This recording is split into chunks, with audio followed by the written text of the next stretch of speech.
What goes into the people side of a successful project is oftentimes overlooked in the face of the game mechanics, design theory, and the aesthetics. We need to remind ourselves that the people designing the product are even more important than the product itself. So join me today as I read aloud two insightful pieces from Jamie Fristrom's Manager in a Strange Land series, tackling the concepts of the Tzar Chart and the Dead Zone. My name is Ryan Wienko, and you're listening to Industry Broadcast.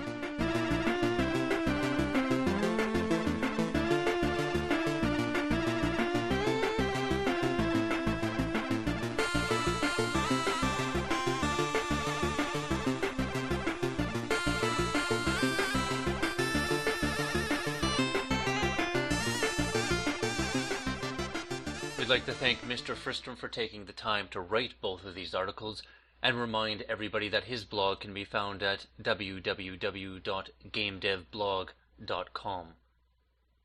The Tzar Chart. Ziggy played guitar, jamming good with Weird and Gilly. The Spiders from Mars, he played it left hand, but made it too far, became the Special Men, then we were Ziggy's band.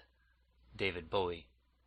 In my years in the industry, I have heard a handful of horror stories about rock stars. By rock stars, I mean this: somebody at the top of the org chart that thinks they're a rock star, and they lord it over people.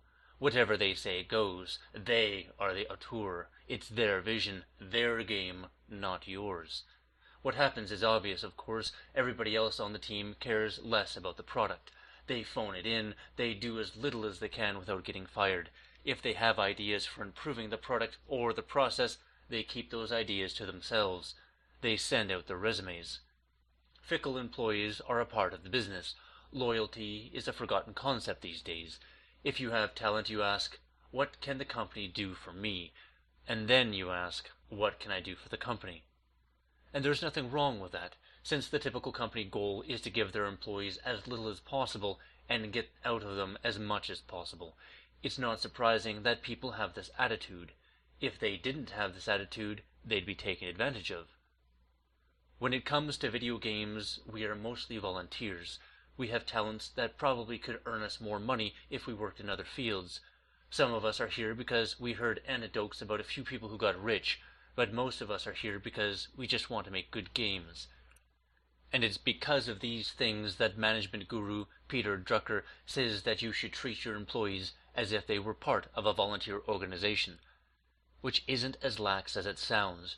Drucker, talking about volunteer organizations like the Boy Scouts and the church organizations where people set goals for themselves, and if they fail to achieve those goals, they are let go.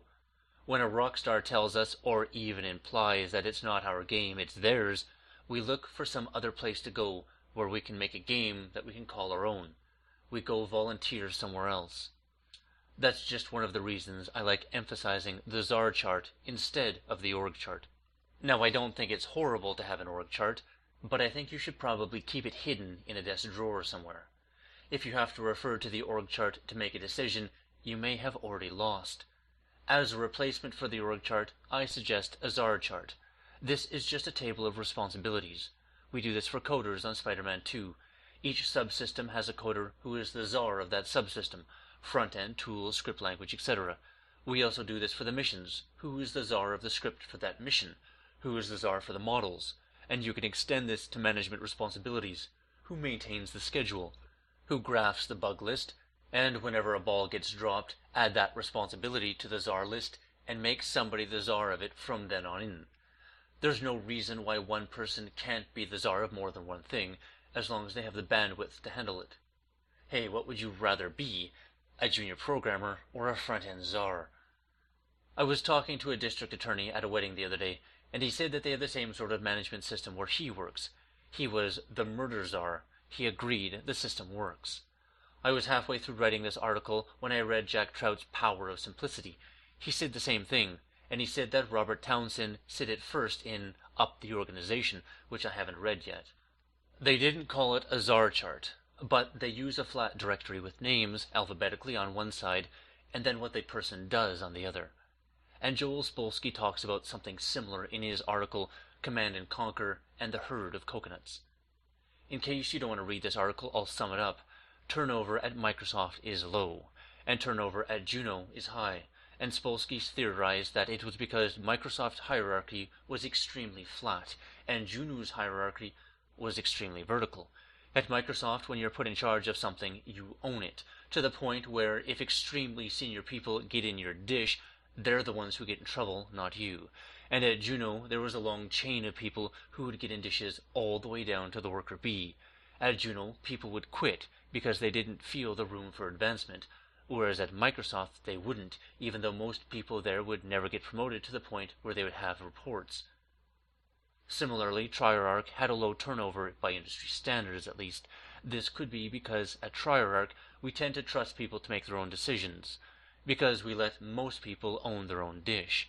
Not all teams have an actual physical or even virtual Tzar chart, but Tsarness is implied. So-and-so is the particle systems guy, so-and-so is the rigid body physics guy, so-and-so is the animation guy, this so-and-so's mission, etc., etc. Now, a lot of you probably are saying, now wait a minute, that's more or less what we do on my team. Hell, if I even wanted to micromanage all of my reports, I wouldn't have the time to do so. If so, then congratulations. Not every game development team is like yours. Some close lines of communication between disciplines. A coder can't talk to an artist directly, he has to talk to the lead artist instead. Some have deep hierarchies. The designer reports to the lead designer, who reports to the creative director, who reports to the producer. Actually, we have that on our team, but we don't take it too seriously. Some have leads that say things like, "What the hell do you think you're doing? This is my game," to their reports. There is, of course, a dark side to responsibility ownership. It decreases your bus coefficient, the number of people on your team that can get hit by a bus without running your project. We've definitely seen this on Triarch, as, say, a programmer suddenly has to leave and somebody has to step up and complete his 90% finished code. The first 90% takes 90% of the time. The last 10% also takes 90% of the time. I got that line from David Cook, by which he means you're never as far along as you think you are. It also creates what Jim McCarthy calls the guy in a room phenomenon. You put all of your hopes on one guy, and then wait, and wait, and wait. Extreme programming people would advocate pair programming at this point, which may be a little, extreme. I think the risk presented by those buses and guys in the room is worth it, and it can be mitigated by standards, meetings, email groups, thinking ahead, and big safety buffers in the schedule. Now, don't get me wrong, I'm not advocating anarchy. There has to be someone in charge. What I'm advocating is to find a way to flatten your hierarchy, help people feel like they own their work, and avoid micromanagement. Org charts are good for the mafia and the military, but they're not what you want for video game development. Part 2. The Dead Zone. I've worked on a bunch of role-playing and action-adventure titles. I've started noticing a pattern, which is games that aren't done don't look done. This always takes me by surprise. Maybe it's because at E3 for a brief moment the game, well, the portion of the game you will feel comfortable showing, looks done. Then a couple weeks later people go in and start making things better, which for the interim makes everything look worse. You also start paying attention to the levels, missions, dungeons, and what have you that never look done. They're filled with placeholder textures, placeholder characters, stubbed out gameplay, placeholder visual effects, and placeholder sound effects. You begin to wonder, will we ever finish this thing? As the teams I've worked on have gotten larger, this problem has worsened. When I was hired to finish a casino game all by my lonesome, a game where almost all of the art had already been done and I just had to put it together, I finished it one part at a time. First I did the blackjack, then the roulette, and then so on and so on. So the game showed steady, visible progress. Now, if they would have hired 5 programmers instead of 1 to do a minigame each, although they would have finished the project in 1/5 the time, ignoring Brooks' Law for a second, the project wouldn't have shown any satisfactory progress until the very end, when all of the components were completed simultaneously. Everything comes together at the last minute is actually a sign of a well-leveled schedule. Your game has 12 levels. Well, the fastest route to completion is to hire 12 level designers. Not the most efficient, mind you, but the fastest. However, you won't have a sense of your progress until you're almost done. A lot of project management books for software developers spout feel-good platitudes like always keep your product in a zero-defect state, and have it ship at milestones, and do a spiral where you finish one iteration of your software, evaluate, refine, repeat, blah blah blah. Most rules of managing software development apply to game development, but some don't. I think managing game development projects is more like building construction than software development. Now imagine for a second if construction management books said things like, you should always keep your buildings in a zero-defect shippable state.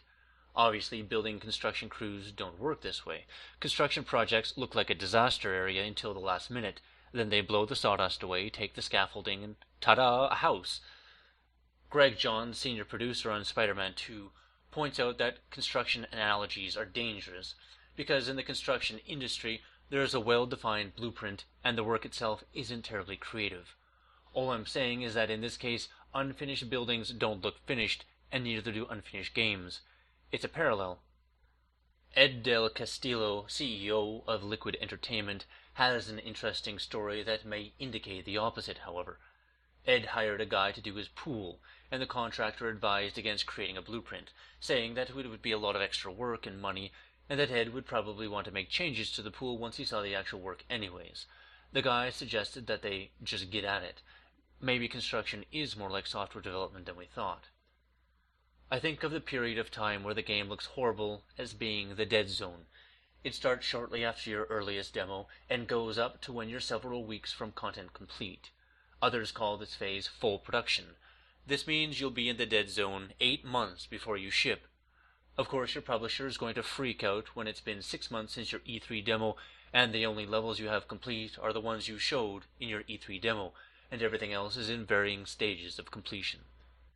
Even though your publisher has probably never seen a title the size and complexity of yours do any better than yours has, they have some utopian idea in their heads of what a well-run project should look like, and you fall short of the mark. They have no way of telling, just by looking at the product, how close you are to being done. What is important? There has to be some way to tell whether the project is going to ship on time when you're making your commitments to retail. According to Mike McShaffrey's In-Game Coding Complete, 8 months is when your publisher makes their commitment to retail. They need to know if your game is going to be a stone keep, tragically late, or a no one lives forever, ship date nailed, and they won't be able to tell just by looking at the product. With external development, you can use the milestone schedule. If you're on target and your milestones are defect-free, then you're a big winner. If you're off target, and you've cut enough to still hit, you're still a winner. But what if you're like us, an internal developer?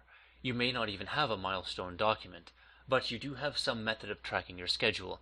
You do have some way of tracking your schedule, right? And that's what you, the upper management, have to rely on. If you're a target, great. If you're not, cut early and often.